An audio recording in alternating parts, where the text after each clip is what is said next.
Today, the fate of Songjia Cha is now in the hands of a federal jury who received jury instructions and heard closing arguments in the case today, while prosecutors have asked jurors to write the final chapter and hold Cha accountable for her actions.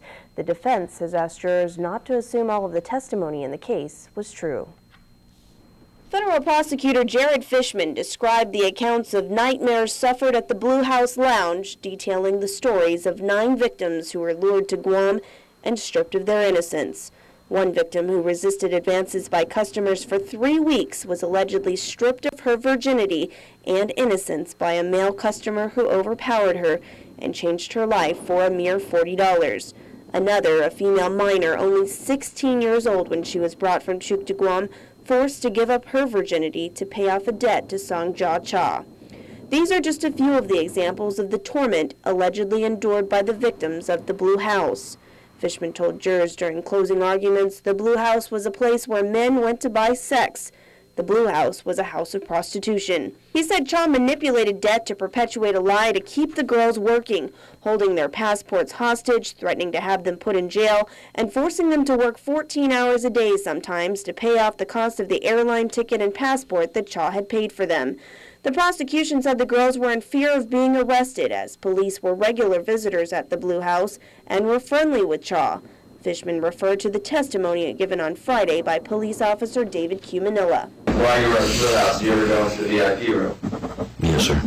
And what happened how much did you pay to go into the VIP room? Well, I bought the lady 2 drinks. And how much was that? About $40. And what happened when you went into the VIP room? We sat karaoke and we had sex. You have to understand that prostitution is illegal, right? Yes, sir. And don't you understand that not only is it illegal for someone to offer sexual favors, sexual conduct for money, but that it's also illegal, a crime, for someone to receive sexual favors having paid for them. Isn't that true? Yes, sir. And were you on duty at the time? No, sir. Okay. But you did know it was a crime, right? Yes, sir. Fishman told jurors Officer Manila and other officers were just tools in the defendant's scheme. The defendant used police as her weapon. By telling you the truth, he has everything to lose. But Manila's testimony corroborates the victim's testimony.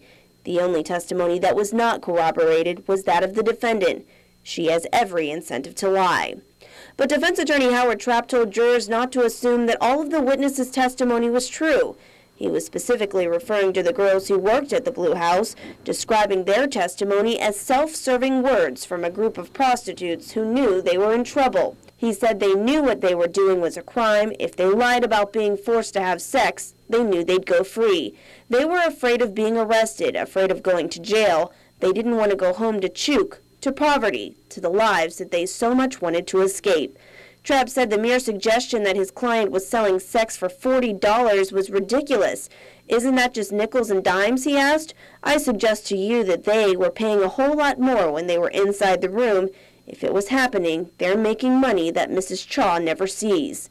The defense counsel added that despite some girls testifying that one girl who got pregnant was forced to drink Pine Sol and was beaten, she never testified that any of it happened and never said that Cha hurt her. This is about Mrs. Cha's life, what's going to happen. Don't just accept what the prosecution says happened. Mrs. Cha's life is in your hands, he said. Jurors began deliberating this afternoon and will continue again on Wednesday.